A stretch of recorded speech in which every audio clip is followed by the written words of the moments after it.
Halo, selamat pagi. Marilah kita berdoa sebelum kita memulai pelajaran kita hari ini. Berdoa mulai. Selesai. Oke. Tema kita hari ini adalah meragakan adegan fragmen.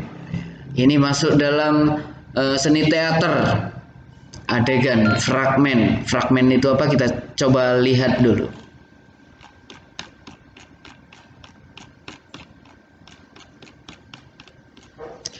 Fragmen merupakan cuplikan atau petikan sebuah cerita. Jadi hanya sebagian saja. Lakon yang dipentaskan baik di atas panggung maupun di depan kelas. Fragmen sering juga disebut sebuah pementasan teater dengan durasi yang singkat. Jadi hanya intinya saja yang ditampilkan.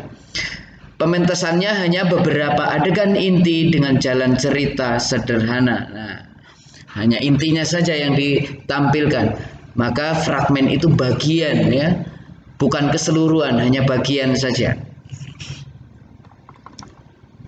Kemudian pertunjukan teater biasanya menggunakan naskah drama yang cukup panjang dengan banyak babak.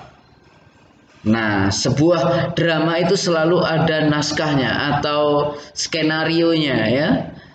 Itu ditentukan oleh penulis skenario, kemudian ada sutradara juga. Ya, sutradara itu yang mengatur karakter-karakter para pemainnya.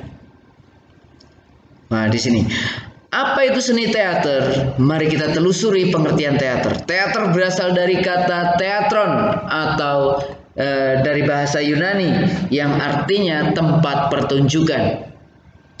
Ada yang mengartikan gedung pertunjukan, ada juga yang mengartikan panggung atau stage.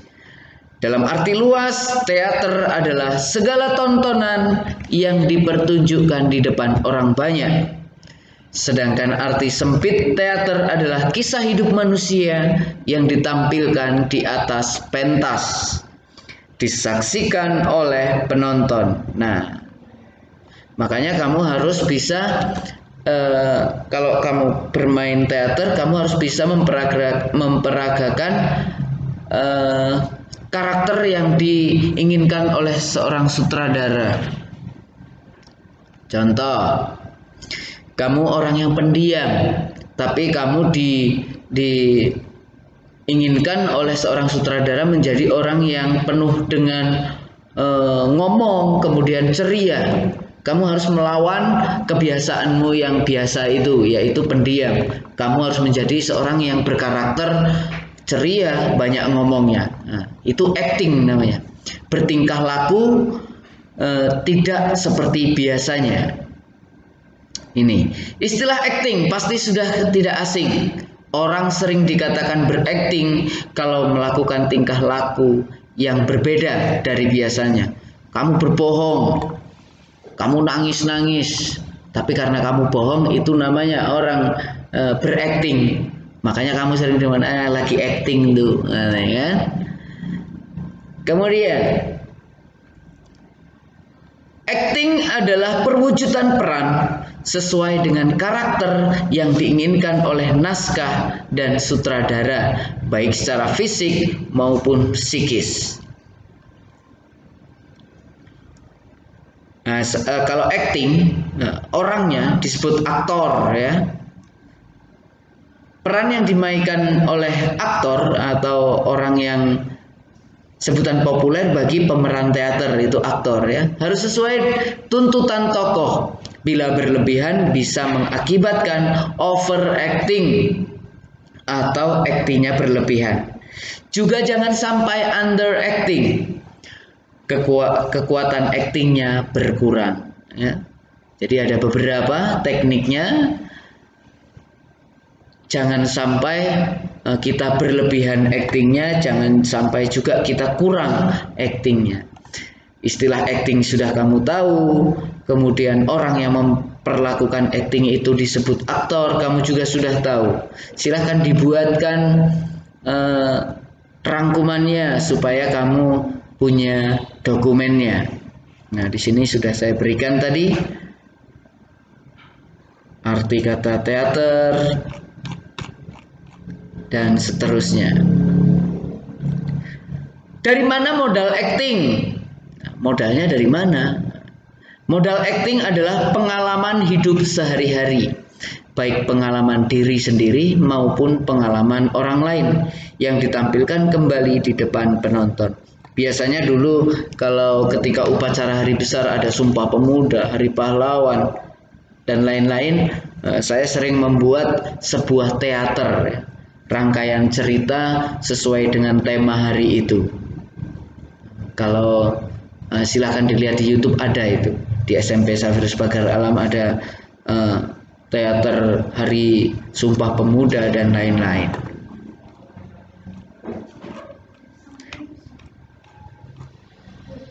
Nah, teknik dasarnya ada 3. Yang pertama ada olah tubuh, yang kedua ada olah vokal kayaknya, olah suara atau vokal, yang ketiga itu olah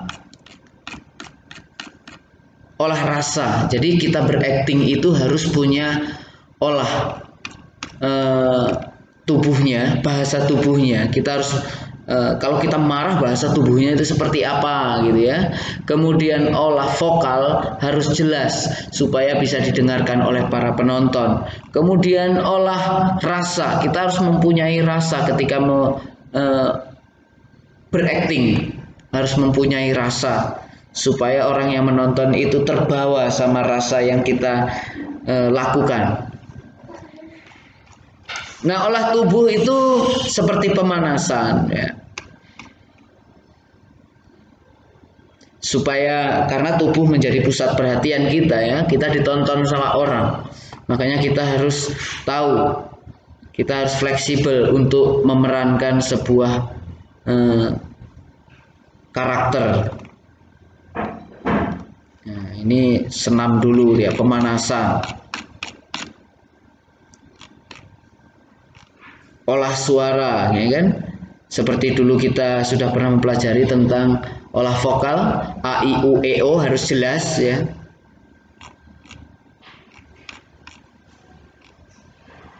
Ini tekanan kata juga ada, ya. Beberapa tekanan kata yang bisa kita pelajari. Nah, di sini juga latihan kata apa dengan perasaan yang berbeda-beda. Mengatakan kata apa dalam keadaan yang sedih itu bagaimana, gembira itu bagaimana, marah itu gimana, benci itu gimana, malas itu gimana, gairah gimana, mengharap gimana, dan seterusnya. Tempo dan irama adalah pengolahan suara dengan memperhatikan dinamika. Artinya, suara yang dihasilkan tidak monoton tetapi bervariasi. Ada yang ngegas, ada yang keras, ada yang lembut. Tempo itu cepat lambatnya ya. Irama itu kayak keras lembutnya, dinamika ya. Dinamika itu keras lembutnya. Kalau dalam lagu keras lembutnya nada. Kalau ini keras lembutnya kata-kata yang kita katakan supaya ada variasinya. Itu tempo dan irama. Ya, itu dulu untuk hari ini. Kamu buat dokumennya, kamu rangkum. Suatu saat nanti saya akan meminta untuk dikumpulkan rangkuman itu. Terima kasih, selamat pagi, dan pesan selalu menggunakan masker kemanapun kamu berada. Terima kasih dan selamat pagi.